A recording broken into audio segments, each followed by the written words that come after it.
जनतेसाठी कुणाशी भेटणारा आपला चॅनल सत्यमुख।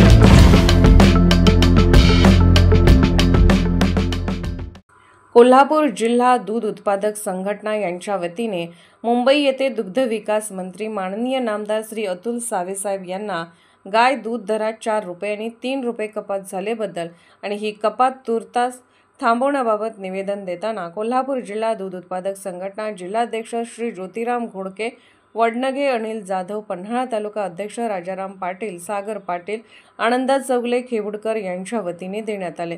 माननीय मंत्री महोदय यांनी 650 कोटी रुपये दूध उत्पादकांच्या खात्यावरती लवकरात लवकर जमा होतील असे आश्वासन दिले आणि गायीच्या दुधात झालेली कपात शिष्टमंडळाची चर्चा करून पुढील निर्णय घेतला जाईल असे शिष्टमंडळात सांगण्यात आले। यावेळी दूध उत्पादनात संघटनेचे कार्यकर्ते आणि पदाधिकारी उपस्थित होते।